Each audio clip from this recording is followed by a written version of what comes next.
पिछली वीडियो में हम बात कर रहे थे कि मनी डिसिपेयर किस तरीके से हो जाती है और स्टेट किस तरीके से मनी को कंट्रोल करती है। इसी बात को आगे बढ़ाते हैं। हम बात कर रहे थे हाइपर इन्फ्लेशन की। नवंबर 2008 के अंदर जिम्बाब्वे के अंदर एक डबल रोटी $300 मिलियन की आती थी। ये जिम्बाब्वे डॉलर है, यूएस डॉलर नहीं है। एक डबल रोटी $300 मिलियन की आती थी, इतनी ज्यादा हाइपर इन्फ्लेशन हो गई थी। उसकी वजह से हुआ ये कि जो नोट थे, कागजी नोट, उनकी कदर रद्दी के टुकड़ों से भी बुरी हो गई। लोग बोरी-बोरी भर के लेके जाते थे, बोरियाँ भर के। और आप देखें ज़िम्बाब्वे का तो आपको मिल जाएगा इंटरनेट के ऊपर, $100 मिलियन का नोट है, $50 मिलियन का नोट है और मनी बिल्कुल एक मज़ाक बन गई थी। लोग बोरियाँ भर के पैसे ले जाते थे और उसके बदले में कुछ आम सी ग्रोसरी खरीद सकते थे। जब ये हुआ तो लोगों का ट्रस्ट खत्म हो गया, सारी की सारी मनी उन्होंने फेंक दी। आपने एक इश्तहार भी देखा होगा, अखबार में वो आता था कि लोग ज़िम्बाब्वे की मनी को टॉयलेट पेपर के तौर पे यूज़ करने लग गए थे, क्योंकि उसकी वर्थ इससे ज़्यादा इतनी भी कुछ नहीं थी। उसकी वर्थ इतनी भी नहीं थी, जिस पेपर पे वो प्रिंट हुआ हो, उसकी मालियत ज़्यादा होती थी, बजाय उसके जो हिस्सा उसके ऊपर लिखा हुआ होता था। तो इन लोगों ने क्या किया, लोगों ने अपनी करेंसी बनाई और उसको बना के उसको इस्तेमाल करना शुरू कर दिया। एक मिसाल के तौर पे कोई भी नए नाम से करेंसी बना ली, एबीसी। उसके बाद कुछ लोग आए और उन्होंने उस करेंसी की नकल बना ली, उसको काउंटरफीट कर दिया और लोगों ने काउंटरफीट मनी को यूज़ करना शुरू कर दिया, क्योंकि जो काउंटरफीट जाली नकली करेंसी थी, उसकी वैल्यू भी असल करेंसी ज़्यादा थी। क्योंकि लोगों को इतना पैसा ही नहीं था कि वो जाएँ, मशीनें खरीद के लेकर आएँ, प्रिंटिंग प्रेस लगाएँ और नोट छापें। इतना पैसा भी किसी के पास नहीं था। जो भी लोग एक्सेप्ट करते थे, वो मनी के तौर पे इस्तेमाल होना शुरू हो गया। और हम कोई पुरानी बात नहीं कर रहे, हम सिर्फ 10 साल पुरानी बात कर रहे हैं। मैं कोई सदियों पुरानी बात नहीं कर रहा आपसे। अब अगर आप देखते हैं आजकल के दौर में बहुत सारे उलमाए कराम इस बात पे इतराज करते हैं कि जी क्रिप्टो करेंसी के पीछे बैकिंग किसकी है। तो उनसे पूछें, बैकिंग तो फियाट के पीछे भी किसी की नहीं है, सिर्फ गवर्नमेंट की और लोगों का ट्रस्ट है, क्योंकि पीछे गोल्ड तो खत्म हो गया है। तो गोल्ड की या किसी कमोडिटी की बैकिंग तो दुनिया की किसी भी करेंसी के पीछे नहीं है। तो क्रिप्टो करेंसी पे क्यों एतराज, फिर तो बाकी जो कागजी नोट हैं उनके ऊपर भी एतराज होना चाहिए।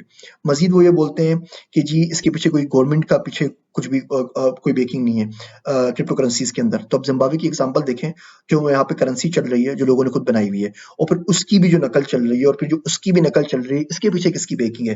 ना किसी गवर्नमेंट की। गवर्नमेंट तो एग्जिस्ट ही नहीं करती सिरे से।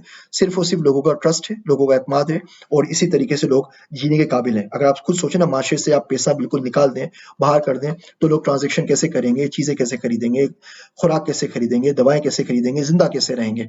अब ये जो जिम्बाब्वे के अंदर लोग रह रहे हैं, वहां पर भी जाहिर बात है इंसान रहते हैं, मुसलमान रहते होंगे। अब जो 10 साल से ट्रांजेक्शन कर रहे हैं, क्या आप इन तमाम ट्रांजेक्शन को हराम कहेंगे? क्योंकि इसके पीछे बेकिंग तो किसी की भी नहीं है। और ये इतराज है जो उलमाए कराम क्रिप्टो करेंसीज के ऊपर करते हैं। आप सोमालिया की एग्जांपल ले लीजिए। सोमालिया में मोगादिशो के बाहर उसका जो कैपिटल है, गवर्नमेंट तकरीबन एग्जिस्ट ही नहीं करती। सारे रिबेल गोरिल्ला ग्रुप्स हैं, आपस में लड़ते रहते हैं, मारते रहते हैं। तो लोगों ने क्या किया, लोगों ने शेलिंग्स उनकी जो करेंसी है वो इस्तेमाल करने लगे। अब शेलिंग की जो कदर है इंटरनेशनल मार्केट में, वो मोनोपोली मनी से भी कम है। जिस तरह करोड़पति किसी गेम के अंदर आपके पास करेंसी होती है ना, उसकी जो वैल्यू होगी वो शायद ज्यादा होगी, कोई आपसे 10-20 रुपए में खरीद लेगा गेम के तौर पर। शेलिंग्स की उतनी भी कदर नहीं है। अब लोग उसको यूज करते हैं, यूज किए जा रहे हैं, जबकि सोमालिया से बाहर उसकी कोई सिरे से वैल्यू ही नहीं है। 1994 में ब्राजील ने एक नई करेंसी निकाली जिसका नाम रखा ब्राजीलियन रियल, और उसने पुरानी की जो करेंसी थी उसको रिप्लेस कर दिया, और लोगों ने ब्राजीलियन रियल के ऊपर काम करना शुरू कर दिया। 1999 में पाकिस्तान में बड़ा अजीब वाकया हुआ। पाकिस्तान ने न्यूक्लियर धमाके किए, दुनिया ने हम पे रिस्ट्रिक्शन लगा दी। तो नवाज शरीफ की गवर्नमेंट ने क्या किया कि तमाम के तमाम यूएस डॉलर अकाउंट को सीज कर दिया। इसका मतलब अगर आपका डॉलर अकाउंट है और गवर्नमेंट ने उसको फ्रीज कर दिया है, अब ना उसमें पैसे आप डाल सकते हैं ना निकाल सकते हैं। इट डजंट मैटर कि आपके पास वहाँ ₹5 थे, ₹50 थे, 50 लाख डॉलर थे या 5 करोड़ डॉलर थे, आपकी मनी जो कंप्लीटली फ्रीज हो गई। ये वो दिन था जिस दिन इन्वेस्टर्स का, दुनिया भर के साहूकारों का, अमीर लोगों का ट्रस्ट पाकिस्तान बैंकिंग सिस्टम से खत्म हो गया।